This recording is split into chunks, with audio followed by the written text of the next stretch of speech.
HD सच्ची कहानियों पर आप सभी का स्वागत है। मेरी भांजी बता रही थी कि जब वो अस्पताल में थी तो डॉक्टर जॉर्ज के मुंह से और भी कुछ बातें सुनी थी जो उसे ज्यादा समझ में तो नहीं आया था। वे कुछ करोड़ों रुपए की बात कर रहे थे। बहुत जल्द हम किसी कामयाबी तक पहुंच जाएंगे और वे दिन ज्यादा दूर नहीं। और सबसे ज्यादा जो फायदा हमें होगा वह खदीजा की वजह से होगा। जब खदीजा ने ये बात हमें बताई तो मेरे आंखों से आंसू बहने लगे और मैंने उसे अपने सीने से लगा लिया और ये कहानी यहाँ से शुरू हुई थी। आज मेरे भांजी ने कुरान पाक मुकम्मल किया था। हम जैसे गरीबों के लिए तो ये बहुत बड़ी बात थी कि हमारे खानदान में कोई एक ऐसी बच्ची है जो इतनी नेक है कि आज उसकी वजह से बाकी सब लोगों में हमारी इज्जत हो रही थी। वह न सिर्फ हमारी दुनिया में बल्कि आखिरत में भी कामयाबी का सबब बनने वाली थी, इसलिए सब उसे मोहब्बत से पेश आ रहे थे। लेकिन दूसरी तरफ बाजी और दूल्हे भाई अपने कमरे में परेशान एक दूसरे से उलझ रहे थे कि घर में मेहमान अब ज्यादा हो गए हैं तो खाने पीने का खर्चा कहाँ से पूरा करेंगे। हमने तो सिर्फ अपने ही रिश्तेदारों को बुलाया था, लेकिन जिसको भी पता चल रहा था वह हमारी बच्ची ने कुरान पाक मुकम्मल किया है तो लोग दूर दूर से मुबारकबाद देने आ रहे थे। यूं घर में मेहमानों का आना जाना लगा था और ये हमारे लिए बहुत दुख और परेशानी की बात थी, क्योंकि हमारे पास इतना राशन नहीं था कि हम उन मेहमानों का खर्चा पूरा कर पाते। क्योंकि हमारे पास पैसे नहीं थे, अगर खाना कम पड़ जाता तो बड़ी बेइज्जती हो जाती। हमारी भांजी मुझसे आकर पूछने लगी कि मेरे माँ और बाबा आपस में बहस क्यों कर रहे हैं। तो मैंने कहा, गुड़िया ऐसी कोई बात नहीं, मैं उसे परेशान नहीं देखना चाहती थी। वह तो कहने लगी, मुझे पता है वह पैसों के लिए परेशान हो रहे हैं, उन्हें कहिए कि परेशान ना हो, अभी पैसे लेकर देती हूँ। मैंने हैरानी से उसे देखा कि तुम कहाँ से पैसे लेकर दोगी, तुम्हारे पास कहाँ से पैसे आएंगे। तो वह कहने लगी, बाद में सब कुछ बताऊंगी। ये कहकर वह जल्दी से घर से बाहर चली गई। मैं भी उसके पीछे भागने लगी कि देखूं वह कहाँ गई है। फिर मुझे ये मेहमानों में से आई हुई औरत ने रोक लिया। जब तक मैं उनसे बात करके फ्री होती मैंने गली में देखा, कोई भी नहीं था, जाने वो कहाँ भाग गई थी। मुझे उसके बारे में परेशानी होने लगी थी। वह तो बच्ची थी, उसे भला किसने पैसे देने थे। लोग तो बड़ों को उधार नहीं देती, तो वह न जाने कहाँ पैसे लेने गई थी। मुझे अब शक होने लगा। मैं सोचने लगी, भाई बाजी ने मुझसे पूछ लिया वह कहाँ है तो मैं क्या जवाब दूंगी। थोड़ी ही देर गुजरी थी, वह खुशी खुशी घर में आई और मेरे हाथ में कुछ पैसे रखकर कहने लगी, माँ को दे दो। मैं हैरानी से पूछा, तुम्हारे पास ये पैसे कहाँ से आए और किसने दिए हैं। तो वह कहने लगी, बाद में आपको सब कुछ बता दूंगी। ये पैसे एक दोस्त ने मुझे इनाम में दिए हैं। आखिर उसकी ऐसी कौन सी दोस्त थी जिसने इतने सारे पैसे दे दिए। उसी सब से मेहमानों का खाना पीना अच्छे से निपट गया। उसने मुझे मना किया था कि मैं दूल्हे भाई और बाजी को ये बात ना बताऊं कि ये पैसे किसने उसे दिए हैं। कहने लगी, बाबा डांटेंगे कि मैंने किसी से पैसे मांगे हैं, तो आप उन्हें कहिएगा ये पैसे आपके पास थे। मैं तो अपनी भांजी के रंग देखकर हैरान हो रही थी। वह कितनी अच्छी बच्ची थी कि उसने आज तक झूठ नहीं बोला था और हम सबको भी मना ही करती थी, तो आज क्यों वो मुझे झूठ बोलने को कह रही थी। लेकिन फिलहाल उसकी बात भी तो ठीक थी। अगर दूल्हे भाई को पता चला कि उनकी बेटी कहीं और से पैसे लाई है तो वह जरूर शक में पड़ जाते।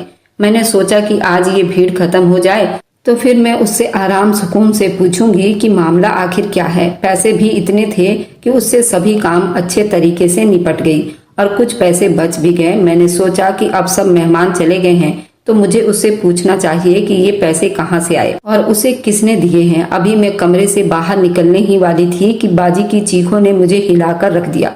वो मेरी भांजी का नाम लेकर जोर जोर से चीख रही थी। मैं घबरा गई। या खुदा, सब ठीक हो। भागते हुए बाजी के पास गई तो आगे का मंजर देखकर मेरी भी जान निकल गई। मेरी भांजी खदीजा अपने कमरे में बेड के पास नीचे जमीन पर बेहोश पड़ी थी और बाजी उसके पास बैठी उसे होश में लाने की कोशिश कर रही थी। मैंने पूछा, बाजी इसे क्या हुआ? तो कहने लगी, मुझे नहीं पता इसे क्या हुआ था और कैसे हुआ। मैं तो अभी उसे खाना पूछने के लिए कमरे में आई तो देखा ये जमीन पर पड़ी हुई है। देखो, मेरी भी तो बात नहीं सुन रही। मेरी बच्ची को जरूर किसी की नजर लग गई है। दूल्हे भाई भी थोड़ी देर पहले किसी काम से घर से बाहर निकले थे और हम दोनों औरतें घबरा गई कि अब क्या करें। अचानक बाजी मुझे कहने लगी कि गली के अंत में एक लेडी डॉक्टर बैठती है, उसको बुला लाओ। उसे कहो कि आकर मेरी बेटी को देखे इसे क्या हुआ है। मैं जल्दी से भागकर उस डॉक्टर को बुलाने चली गई। उसने आकर मेरी भांजी खदीजा के चेहरे पर पानी छिड़का, 1-2 इंजेक्शन लगाए तो थोड़ी ही देर में वह होश में आ गई। हम दोनों तो उसे देखकर ही बेहाल होने लगे थे और आधी जान निकल गई थी कि एकदम से इसे क्या हो गया। सुबह तक तो वो हमसे हंस बोलकर बातें कर रही थी, वो बिल्कुल ठीक ठाक थी, लेकिन अब एकदम से वो बेजान सी पड़ गई थी, जैसे सदियों से बीमार हो। ये बात सच है, वाकई नजर बहुत बुरी चीज होती है। डॉक्टर ने भी यही कहा था कि घबराने वाली कोई बात नहीं, आप इसका सदका वगैरह दें, ये ठीक हो जाएगी। बाजी के पास जितने पैसे थे उसमें से आधे पैसे सदके में दे दिए और फिर अपनी बेटी के लिए बाहर से फल वगैरह लेने चली गई। ये मेरे लिए बेहतरीन मौका था कि मैं उससे पूछ लेती, लेकिन उसकी तबीयत इतनी खराब थी कि मुझे ये बात करना भी ठीक नहीं लगा। मैं उसके पास बैठकर उसका सर दबाने लगी। वो फिर से बेहोशी में जा रही थी और मैं उसकी यह हालत देखकर बहुत परेशान हो रही थी कि एकदम से ही उसे क्या हो गया है। वह मेरे बाजी और दूल्हे भाई की इकलौती बेटी थी और हम सबकी उसी में जान बसती थी। मेरी बाजी और मैं, हम दो ही बाबा की औलाद थी। बाजी मुझसे 10 साल बड़ी थी और वह भी मुझसे बहुत प्यार करती थी। उसने अपनी बेटी की तरह मुझे पाला था और मेरी हर ख्वाहिश पूरी की थी। जब बाजी की शादी का वक्त आया तो उसने अपने दूल्हे से साफ साफ कह दिया, ये मेरी छोटी बहन नहीं बल्कि मेरी बेटी है, तो आपको मेरी तरह इसका भी ख्याल रखना होगा। मेरी किस्मत अच्छी थी कि मेरे दूल्हे भाई वैसे ही थे जैसे मैं चाहती थी। उन्होंने बाबा की तरह मेरा ख्याल रखा। शादी को 2 साल गुजर गए थे। बाजी अभी तक माँ नहीं बन पाई थी और मेरे दूल्हे भाई के माँ बाप को अपने पोते पोतियां देखने की बहुत तमन्ना थी। मेरी बाजी की सास कहती थी, अगर मेरी पोती हुई तो मैं उसका नाम खदीजा रखूंगी, और मेरे बाजी के ससुर कहते थे कि अगर पोता हुआ तो मैं उसका नाम अल्फिया रखूंगा। हर वक्त हमारे घर में बच्चों की ही बातें होती रहती थी। मैं अपने मन में सोचती थी, बाजी के सास ससुर को इस तरह की बातें नहीं करनी चाहिए। ऐसी बातों से मेरी बाजी को दुख पहुंचेगी। जब उनको औलाद होनी होगी तो हो जाएगी। एक दिन बाजी के ससुर बाजी से कहने लगे, बेटा तेरे घर जब भी कोई औलाद होगी तो उनमें से किसी एक को हाफिजे कुरान जरूर बनाना। मेरी बड़ी बहन और दूल्हे भाई ने अम्मा बाबा से वादा कर लिया, लेकिन हम नहीं जानते थे कि दूल्हे भाई के माँ बाबा ये वादा क्यों कर रहे हैं, क्योंकि उनकी जिंदगी बहुत थोड़ी रह गई थी। पहले उनके बाबा को हार्ट अटैक हुआ और वे इस दुनिया को छोड़कर चले गए, और फिर उनकी माँ बाबा के जाने के बाद इतनी बीमार रहने लगी। 5 महीने के बाद ही वह भी दूल्हे भाई के बाबा के पास चली गई थी। दूल्हे भाई और मेरी बाजी तो बहुत परेशान हो गए थे। इस सूरत हाल में दूल्हे भाई ही थे जिन्होंने हम दोनों बहनों को सहारा दिया। इसी दौरान बाजी प्रेग्नेंट हो गई। ये खबर जैसे घाव पर मरहम जैसा था कि हमारे घर में दूल्हे भाई के माँ बाबा के जाने से जो उदासी हुई थी वह बाजी और दूल्हे भाई की औलाद आने से खत्म हो जाती। मैंने उन दिनों बाजी का बहुत ख्याल रखा, और जब बाजी के यहाँ पहली बेटी ने जन्म लिया तो मेरे दूल्हे भाई के माँ की ख्वाहिश के मुताबिक उसका नाम खदीजा रखा गया। वह एक बहुत ही प्यारी और तेज दिमाग वाली बच्ची थी। बचपन से ये हर क्लास में फर्स्ट आती रही और हम खुश थे इसी बच्ची को हाफिजे कुरान करवाएंगे, क्योंकि ये बात सही है। जब उसने 6ठी क्लास तक पढ़ लिया तो हमने उसे मदरसे में डाल दिया। आमतौर पर लोग 2 या 3 साल में हाफिजे कुरान कर लेते हैं, लेकिन हमारी बच्ची इतनी तेज दिमाग थी, उसने 1 साल में ही पूरा मुकम्मल कुरान हाफिज कर लिया। उसने ये सब करके सबको हैरानी में डाल दिया और अभी सिर्फ 13 बरस की थी। हर तरफ उसके चर्चे होने लगे और हमारे घर जो भी मेहमान आते उसके सदके जा रहे थे, उसकी बलाएं ले रहे थे और उससे सवाल किए जा रहे थे। तो मुझे ये ख्याल बार बार आ रहा था कि जरूर किसी की नजर ही लग गई है। तभी तो मेरी भांजी इतनी बीमार पड़ गई। थोड़ी देर में बाजी आ गई और उसके लिए फल वगैरह लेकर आई, लेकिन उससे कुछ भी खाया नहीं जा रहा था। रात तक उसकी हालत और बिगड़ गई और हम उसे इमरजेंसी अस्पताल ले गए। उसकी बीमारी की डॉक्टर को भी समझ नहीं आ रही थी। डॉक्टर भी कहने लगे उसके अंदर ऐसी कोई बीमारी नजर नहीं आ रही जिसकी इलाज हो सके। ये बिल्कुल ठीक है, लेकिन हम खुद हैरान हैं कि उसकी ऐसी हालत क्यों हो रही है। उसके बेशुमार टेस्ट किए गए, लेकिन टेस्टों में कुछ भी बीमारी पकड़ नहीं आ रही थी। हम तीनों खदीजा को लेकर बहुत परेशान थे और दुआएं मांग रहे थे कि वह ठीक हो जाए। 1-2 बार जब उसे थोड़ा सा होश आया तो मुझे अपने पास बुलाकर कुछ कहने लगी। मुझे उसकी बात समझ में नहीं आ रही थी और मैंने उसे ज्यादा बोलने से मना कर दिया कि तुम कुछ भी मत बोलो, बस आराम करो। लेकिन वह बहुत बेचैन थी, ऐसे जैसे मुझसे कुछ बताना चाह रही हो, लेकिन उसको इतनी हिम्मत नहीं हो पा रही थी। उसकी बीमारी पर जितने भी पैसे हमारे पास थे सब खर्च हो रहे थे। दूल्हे भाई एक फैक्ट्री में छोटी सी नौकरी करते थे और वहां से भी वो जितना एडवांस ले सकते थे उन्होंने ले लिया और अपने बच्ची की बीमारी पर लगा दिया। लेकिन हम सब की कोशिश बेकार चली गई। हम अपनी बच्ची को बचा नहीं पाए। थोड़े ही दिनों के बाद उसका इंतकाल हो गया। हम उसे अस्पताल से घर लेकर आ गए। वह दिन हमारे लिए क़यामत का दिन था। खुदा ऐसी आजमाइश किसी पर ना लाए। घर में मैयत पड़ी हो और कफन दफन के लिए घर वालों के पास एक भी रुपया ना हो।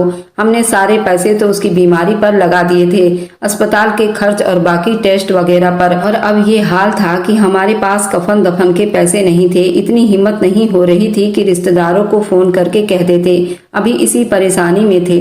पड़ोस में से नर्स चली आई। परेशानी का कारण पूछा तो जब उसे पता चला तो कहने लगी, मेरे पास आप लोगों के परेशानी का एक हल है। हमने बेचैनी से पूछा क्या, तो कहने लगी, अपनी बेटी की लाश को एक दिन के लिए हमारे अस्पताल में जमा करवा दो तो तुम लोगों को बेटी की कफन दफन के साथ लाखों रुपए मिलेंगे। मैंने उसे गुस्से से कहा, ये तुम कैसी बातें कर रही हो कि हम अपनी बेटी को तुम्हारे अस्पताल वालों के हाथों बेच दें? तो कहने लगी, नहीं ऐसा कुछ नहीं है, सिर्फ एक रात के लिए, वह भी सिर्फ इसलिए कि हमारे अस्पताल के ईसाई डॉक्टर तुम्हारे हाफिजे कुरान बेटी पर एक्सपेरिमेंट करना चाहते हैं। मुझे ये सब ठीक नहीं लग रहा था। मैंने पूछा किस तरह का एक्सपेरिमेंट करने वाले हैं? कहने लगी, वह सिर्फ देखना चाहते हैं कि इसका दिमाग कितना तेज था। इसके लिए वे बस एक टेस्ट करेंगे। उसके बाद तुम लोग अपनी बेटी को सुबह वापस ले आना और कफन दफन कर देना। मैंने उसे साफ साफ मना कर दिया, मैं ऐसा कुछ भी नहीं करूंगी। तो बाजी मुझे कहने लगी, तुम हो कौन मेरी बेटी की जिंदगी और मौत का फैसला करने वाली? मैं उसकी माँ हूँ और मुझे ये सौदा मंजूर है। मैंने हक्का बक्का होकर बाजी को देखा। उसने मुझसे आज तक ये बात नहीं कही थी। मैं उसकी बेटी के मामले में क्यों बोलती हूँ, तो फिर आज ऐसा क्यों? बाजी मुझे एक तरफ ले गई और कहने लगी, हमारा फायदा इसी में है कि हम इसकी बात मान ले। मैंने वजह पूछी। बाजी कहने लगी, मैं चाहती हूँ कि मेरी बेटी की कफन दफन शानदार तरीके से हो। मेरी बेटी हाफिजे कुरान थी, उसका इतना हक तो बनता है कि उसके शान शौकत से कफन दफन का बंदोबस्त किया जा सके। मैंने परेशानी से कहा, लेकिन बाजी हॉस्पिटल वाले न जाने हमारी बच्ची के साथ और क्या करेंगे? तो बाजी रोते हुए कहने लगी, क्या ही कर लेंगे, अब तो मेरी बेटी मर गई है, अब उसके साथ क्या हो सकता है? तुम बस चुप रहो, हमारे पास इसके अलावा और कोई हल नहीं। दूल्हे भाई भी ये सब करवाने के लिए मान नहीं रहे थे, लेकिन बाजी ने उन्हें भी मना लिया और हमने अपनी फूल सी बच्ची के मुर्दा शरीर को नर्स के हवाले करनी पड़ी। दूल्हे भाई उसे खुद अस्पताल छोड़कर आए थे जहां से उसकी मैयत आई थी। नर्स ने सिर्फ एक रात का वादा किया था और वे रात हम तीनों ने बड़ी मुश्किल से जागते हुए गुजारी। हम तीनों ही खदीजा को याद करके रो रहे थे। उसकी बचपन से लेकर अब तक की बातें याद कर रहे थे। अचानक मुझे याद आया, उसने मुझे बताना था कि उसने हाफिजे कुरान करने की खुशी में दावत वाले दिन वह पैसे कहाँ से लेकर आई थी और शायद बाद में भी वह बिस्तर में पड़ी थी। तो यही बात बताने के लिए मुझे बार बार अपने पास बुला रही थी, लेकिन मौत ने उसे इतनी मोहलत ना दी। काश वह मुझे बता देती तो मैं कुछ भी करके जिसके उसने पैसे लिए थे उसे वापस कर देती, ताकि मेरी भांजी के सर पर कोई कर्ज न रहता। जैसे ही रात गुजरी और सुबह हुई तो हम सब जल्दी से अस्पताल की तरफ भागे, अपनी बच्ची के मैयत को ला सके, लेकिन हैरान रह गए। वहां पर बहुत भीड़ लगा हुआ था। दूल्हे भाई एक आदमी से पूछा, यहाँ पर इतने लोग इकट्ठे क्यों हैं? तो कहने लगा कि अस्पताल में कोई हादसा हो गया है कि वहां पर काफी हल्ला गुल्ला था। भाई ने एक आदमी को पूछा कि यहाँ पर इतने लोग क्यों इकट्ठे हुए हैं? तो वो कहने लगा कि अस्पताल में आग लग गई है। ये सुनते ही हमारी तो जान निकल गई और उस कमरे की तरफ भागे जिसमें हमारी बच्ची को रखा गया था। लेकिन ये देखकर तो हम कांप कर रह गए थे कि आग उसी के कमरे में लगी हुई थी जिसमें हमारी बच्ची थी। बाजी चीखने लगी और उनको दौरे पड़ने लगे। दूल्हे भाई आगे बढ़कर उस कमरे में जाने लगे, लेकिन उन्हें सिक्योरिटी गार्ड ने रोक लिया। कुछ पता नहीं था आग वहां पर कैसे लगी और किसने लगाई। कमरे के अंदर जो कुछ भी था वह जलकर राख हो गया था। दूल्हे भाई गुस्से से कहने लगे कि मैं अस्पताल के प्रबंधक पर केस करूंगा, लेकिन फिलहाल वह गरीब आदमी थे, उनकी कौन सुन सकता था। वह नर्स हमारे पास आकर कहने लगी, ये सिर्फ एक हादसा था, खुदा को ऐसा ही मंजूर था, आप लोग क्या कर सकेंगे? कुछ भी तो नहीं। अभी तो डॉक्टर ने उसके ऊपर कोई एक्सपेरिमेंट भी नहीं किया था, लेकिन वादे के मुताबिक आपको लाखों रुपए मिलेंगे, जिससे आपकी सारी जिंदगी सुकून से गुजर जाएगी। मुझे तो ये समझ नहीं आ रहा था कि आग सिर्फ उसी के कमरे में ही क्यों लगी। बाकी कमरे तो बिल्कुल ठीक थे, न जाने क्यों। लेकिन मुझे अब उन लोगों पर शक हो रहा था कि जिस कमरे में मेरी खदीजा की मैयत थी, सिर्फ वहीं पर यह हादसा हुआ और कहीं भी तो हो सकता था। लेकिन होनी को कौन टाल सकता था? वह तो पहले ही इस दुनिया में नहीं थी, अब उसकी मैयत भी दफनाने के काबिल नहीं थी। हमने सबको यही कहा था। वह अस्पताल में इलाज के लिए वेंटिलेटर पर थी। उसी कमरे में आग लग गई जिसमें हमारी खदीजा की जान चली गई। डॉक्टरों की तरफ से मिले पैसों को खदीजा का चहल्लुम बड़े शानदार तरीके से मनाया गया। हालांकि मैं नहीं चाहती थी हम अपने बच्ची के बदले में पैसे वसूल करें, लेकिन कहते हैं ना कि पैसा इस दुनिया की सबसे बड़ी हकीकत है, तो ऐसा ही था। अब उन्हीं पैसों से हमारे घर का चूल्हा जलने लगा था, क्योंकि दूल्हे भाई तो उनके फैक्ट्री वालों ने काम से निकाल दिया था और अब जब तक उसे कोई नया काम नहीं मिलता, हम उन्हीं पैसों में गुजारा करने पर मजबूर थे, वरना हम भूख से मर जाते। मैं भी घर के हालत को देख रही थी और सोच रही थी मुझे भी कोई नौकरी कर लेनी चाहिए। मगर मुझे पढ़ाई का बिल्कुल भी शौक नहीं था और मैंने 8वीं के बाद पढ़ाई छोड़ दी थी। लेकिन अब मुझे एहसास हो रहा था कि काश मैं थोड़ा और पढ़ लेती तो आज इस मुसीबत और मुश्किल वक्त में अपने बाजी का सहारा तो बन जाती। मेरी शुरू से ही पढ़ाई करने का मन नहीं करता था और मेरी बाजी मुझसे कहती थी कि मैं तो पढ़ नहीं सकी, लेकिन तुम तो पढ़ लो। मगर वह भी मुझे और ज्यादा पढ़ाने के लिए फोर्स ना कर सकी। 8वीं करने के बाद मैं घर बैठ गई। ना तो कोई हुनर सीखा और ना ही मेरे पास कोई डिग्री थी और आज मुझे बहुत अफसोस हो रहा था कि मैं अपनी जिंदगी की इतनी कीमती साल बर्बाद कर दिए। आज अपने घर के हालत बदलने में अपना कुछ किरदार ही अदा कर पाती। अब मुझे कोई अच्छी नौकरी तो नहीं मिल सकती थी, तो मैंने सोचा ये सफाई सुथरा का काम ही कहीं मिल जाए तो वह भी कर लूंगी। एक दिन उस अस्पताल के बाहर बोर्ड पर लिखा देखा, सफाई के लिए वर्कर की जरूरत है, तो मैं वहां चली गई। अस्पताल के स्टाफ ने मुझसे बातचीत की और कहने लगी, ठीक है, तुम्हें ये नौकरी मिल जाएगी, तुम कल से आ जाना। मगर उस वक्त मैंने देखा कि हमारी पड़ोसन मुझे देखकर वहीं पर आ गई और हैरानी से पूछने लगी, तुम यहाँ क्या कर रही हो? तो मैंने उससे कहा कि यहाँ पर सफाई के लिए आया की जरूरत थी, तो मैं इंटरव्यू देने आई थी और उन लोगों ने मुझे रख लिया है। तो मेरी बात सुनकर उसके चेहरे के रंग बदल गए। मुझसे कहने लगी, नहीं, तुम यहाँ पर नौकरी नहीं कर सकती। मैंने बड़ी हैरान होकर पूछा, क्यों नहीं कर सकती? और उन लोगों ने तो मुझे खुद रख लिया है, मैं कल से नौकरी शुरू कर दूंगी। तो वो मुझे देखकर बड़ी जल्दी से उस कमरे में भागी जहाँ पर अस्पताल के प्रबंधक के कुछ लोग बैठे हुए थे। मैं उसके रवैया को लेकर सोचने लगी कि उसे क्या हो गया है, भला इसे मेरी नौकरी से क्या समस्या पैदा हो सकता था। मैंने पीछे मुड़कर देखा तो मुझे वे औरत उन लोगों से कुछ बातचीत करती हुई नजर आई। उसके बात करने के अंदाज में ऐसी सनसनी थी कि लग रहा था जैसे बहुत ही कोई खुफिया बात कर रही हो। उन लोगों ने भी मुझे शीशे से बाहर से देखा तो मुझे न जाने क्यों ऐसा लगा कि अंदर मेरी ही बारे में बात हो रही है। कुछ मिनट के बाद नर्स मेरे पास आकर कहने लगी, तुम अंदर चलो, तुम्हें अंदर बुलाया जा रहा है। जब मैं उसके साथ कमरे में गई तो मुझसे कहने लगी, हम माफी चाहते हैं, हम आपको ये नौकरी नहीं दे सकते। असल में ये नर्स पहले से ही किसी और से वादा कर चुकी थी, नौकरी उन्हें मिलेगी और हमें याद नहीं था, हमने आपको रख लिया। लेकिन हमारी बहुत पुरानी स्टाफ है तो हमें उनकी बात की लाज रखनी होगी, इसलिए आप जा सकती हैं।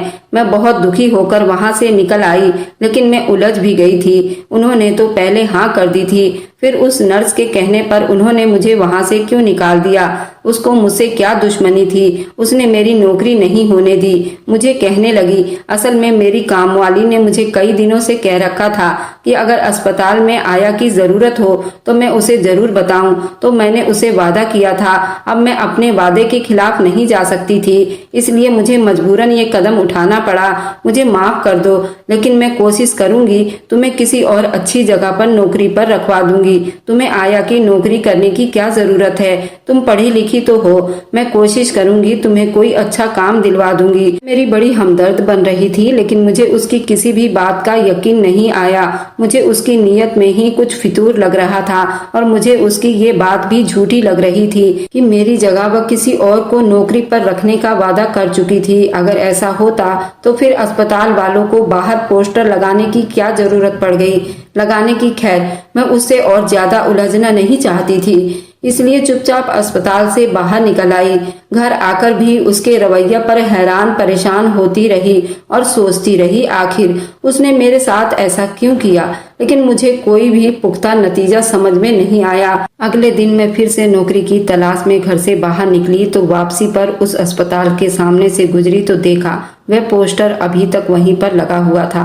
वैसे उन्हें ये फैसला कर लिया था तो वह नर्स के कहने पर किसी और को रखेंगे तो फिर उन्हें ये पोस्टर उतार देना चाहिए था, जबकि ऐसा नहीं था और ये बात मुझे किसी तौर पर भी समझ नहीं आ रही थी। मैंने उनको आजमाने की खातिर एक फैसला किया और अपनी हुलिया बदलकर दोबारा से उस अस्पताल में चली गई और अपने आप को अनपढ़ और बड़ी उम्र की औरत दिखाया और नौकरी की ख्वाहिश की।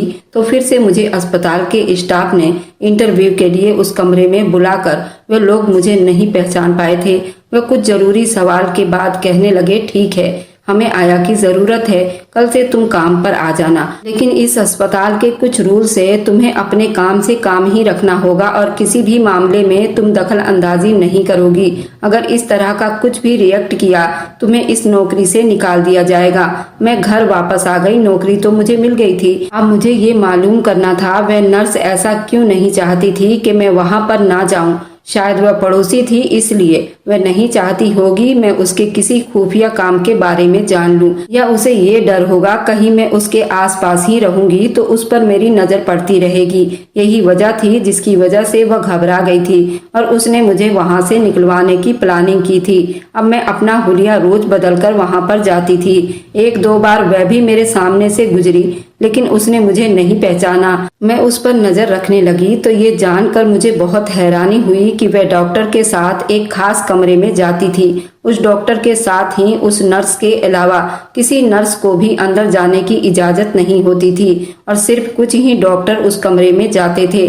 वहां पर सफाई वाली भी कोई और ही थी। अस्पताल के किसी और स्टाफ को भी उस कमरे में जाने की इजाजत नहीं थी और ना ही इस बारे में कुछ पूछने का हक था। जो औरत अंदर सफाई करने जाती थी, एक दो बार मैंने उससे पूछा आखिर उस कमरे में ऐसा भी क्या खास है, तो वो कहने लगी असल में वहाँ कुछ खास मरीज होते हैं जिन पर डॉक्टर एक्सपेरिमेंट करते हैं, इस वजह से किसी को वहां पर जाने की इजाजत नहीं दी जाती। वह अस्पताल में काफी सालों से काम कर रही थी तो उस पर डॉक्टरों का भरोसा था। उस कमरे की सफाई के लिए सिर्फ वही अंदर जाती थी। एक बार मैं सफाई कर रही थी तो मेरे सामने से एक स्ट्रेचर गुजरा जिस पर शायद कोई नौजवान मरीज थी जिसे एक्सपेरिमेंट के लिए उस सामने वाले कमरे में ले जाया जा रहा था, लेकिन उसका एक हाथ चादर से बाहर नीचे लटक रहा था। जब मैंने उसके हाथ को देखा एकदम से चौंक गई क्योंकि उस मरीज के हाथ में 2 अंगूठे थे। मैं ये देखकर इसलिए चौंकी क्यों थी क्योंकि मेरी मरी हुई भांजी खदीजा के हाथ में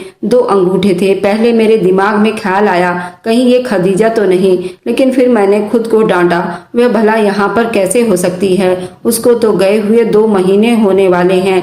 लेकिन न जाने क्यों मेरे अंदर से बार बार यही आवाज उठ रही थी कि मुझे आगे बढ़कर उसके चेहरे से चादर हटाकर देखना चाहिए कि आखिर वह है कौन, और शायद मैं ऐसा कर भी लेती। लेकिन उस वक्त डॉक्टर स्ट्रेचर को लेकर कमरे के अंदर चले गए और दरवाजा बंद हो गया। मेरा दिल बार बार यही कह रहा था स्ट्रेचर पर मेरी भांजी होगी, लेकिन फिर मैंने ये सोचा हमने अपनी भांजी की मैयत को दफनाया भी तो नहीं था, लेकिन उसने हमारे नजरों के सामने ही दम तोड़ा था। अब उसके जिंदा होने का सवाल ही पैदा नहीं होता। ये कोई और बच्ची थी जिसको देखकर मुझे अपनी भांजी का वहम हो रहा था। उसी दिन इत्तेफाक ऐसा हुआ, मेरे साथ काम करने वाली मुझे कहने लगी कि मेरी तबीयत बहुत खराब है और डॉक्टर साहब के आने से पहले मुझे इस कमरे की सफाई भी करनी है, तो क्या ये मुमकिन है आज तुम मेरी जगह चली जाओ, लेकिन किसी को बताना मत वरना मेरी नौकरी भी जा सकती है, क्योंकि इस कमरे में मेरे अलावा आज तक कोई नहीं गया। उसने अपने कपड़ों से अपने नाम की किट मेरे कपड़ों पर लगा दी और मैंने अच्छे से अपने मुंह पर मास्क लगाकर उसकी जगह उस कमरे में सफाई करने चली गई। वहां पर वह सुबह वाली मरीज एक मशीन के नीचे लेटी हुई थी और उसके चेहरे पर सफेद रंग की चादर थी। न जाने वह जिंदा थी या नहीं। सफाई करते हुए मेरा ध्यान बार बार उसी के ऊपर जा रहा था। इससे पहले कि मैं उसके चेहरे से चादर हटा कर देखती, उस वक्त डॉक्टर के साथ वह नर्स भी अंदर दाखिल हुई। उस मरीज की कंडीशन देखने के बाद वे लोग वहां से चले गए और जाते हुए मुझे भी कहने लगे, तुम भी हमारे साथ चलो क्योंकि अब हम इस कमरे में ताला लगाने वाले हैं। मैं चुप उनके साथ कमरे से बाहर आ गई। मैं अपनी साथी औरत से पूछा, उस कमरे में जो मरीज है क्या तुम उसके बारे में जानती हो कि वह कौन है? तो वो कहने लगी, मुझे उसके बारे में नहीं पता, बस इतना पता है कोई बच्ची है, बड़ी ही प्यारी है। न जाने किस माँ बाप ने अपनी बच्ची को डॉक्टर के एक्सपेरिमेंट करने के खातिर डॉक्टर के हाथों अपनी बच्ची को बेच दिया है। बच्चे का नाम सुनकर मेरे दिल को कुछ होने लगा। इसका मतलब था इस वक्त उस स्ट्रेचर पर कोई जवान मरीज नहीं बल्कि कोई बच्ची ही थी। अगले दिन मैंने खुद उसे कहा कि तुम्हारी तबीयत अभी भी मुझे ठीक नहीं लग रही, तो आज मैं न सिर्फ उस कमरे की बल्कि जहाँ जहाँ तुम्हारी ड्यूटी है हर जगह तुम्हारे हिस्से की सफाई कर दूंगी। तो उसने खुश होकर आज भी अपनी जगह मुझे भेज दिया। मैंने जाते ही उस बच्ची के मुंह से कपड़ा हटाने की कोशिश की। उस वक्त दरवाजा खुलने की आवाज आई। मैं जल्दी से मशीन के नीचे जाकर छुप गई। कुछ डॉक्टर और वही नर्स कमरे के अंदर दाखिल हुई। डॉक्टर नर्स को कहने लगा कि इसमें तो कोई शक नहीं, उन जाहिल माँ बाप की वजह से आज हमें बहुत ज्यादा फायदा हुआ है। वह नर्स कह रही थी इसलिए तो कि घर वालों ने उसे कुरान हाफिजा करने के लिए मदरसे में डाला था। हमारे यहाँ मदरसे में ज्यादातर वही बच्चे जाते जो बहुत सही हो, वरना आप खुद ही सोचो कि इतनी बड़ी किताब जिसमें 30 पारा हो, क्या वह आसानी से आम लोगों को याद हो सकता है? कभी भी नहीं। ऐसा तो सिर्फ वही बच्चे कर सकते हैं जो दिमाग से तेज हो। थोड़ी देर बात करने के बाद वे सब लोग वहां से चले गए। मैं उनकी बातें सुनकर सन्नाटे में आ गई थी। उस नर्स के हाफिजे कुरान कहने पर मैं चौंक गई थी और उनके कमरे से बाहर जाते ही मैं जल्दी से उस बच्ची के पास गई और एकदम से उसके चेहरे से चादर हटा दी। मेरा शक अब यकीन में बदल गया क्योंकि वहां पर तो मेरी ही भांजी खदीजा लेटी हुई थी, मशीनों से जकड़ी हुई थी। वह पहचानी नहीं जा रही थी। मैं तो ये देखकर खुश हो गई वह जिंदा थी और उसे होश में लाने की कोशिश करने लगी। मुझे डर हुआ अगर मैं उनको इन मशीनों से आजाद करने की कोशिश की तो कहीं उसके साथ कुछ बुरा ना हो जाए। क्या करना चाहिए था, मैं सोचने लगी। फिर मैंने एक फैसला करते हुए उस वक्त पुलिस को फोन कर दिया और उनको कहा, यहाँ पर कुछ गैर कानूनी काम कुछ डॉक्टर मिलकर कर रहे हैं। डॉक्टर बच्चों का किडनैप करके उन पर एक्सपेरिमेंट करते हैं और मेरी भांजी भी उन्हीं के कब्जे में है। आधे घंटे के अंदर अंदर पुलिस ने आकर छापा मारा तो वहाँ पर खदीजा के अलावा और कई बच्चे मिले और वे सब के सब हाफिजे कुरान बच्चे थे जिनके घर वालों को यही बताया गया था वे मर चुके हैं और अब वह डॉक्टर उन पर आराम और सुकून से एक्सपेरिमेंट वगैरह कर रहे थे। और ज्यादा छानबीन करने के बाद पता चला वे ईसाई डॉक्टर के साथ वे नर्स भी मिली हुई है। उन्हें हमारे देश के हाफिजे कुरान बच्चे चाहिए थे क्योंकि उन बच्चों का दिमाग बहुत तेज था और उस डॉक्टर को यही बच्चे चाहिए थे। उन पर वह विदेश ले जाकर एक्सपेरिमेंट करते थे और लाखों रुपए कमा रहे थे। नर्स ने बयान दिया कि मैं उन्हें ऐसे बच्चे मुहैया कराती थी। तुम्हारी भांजी खदीजा के बारे में भी मुझे पता चला वह कुरान पाक हाफिज किया है।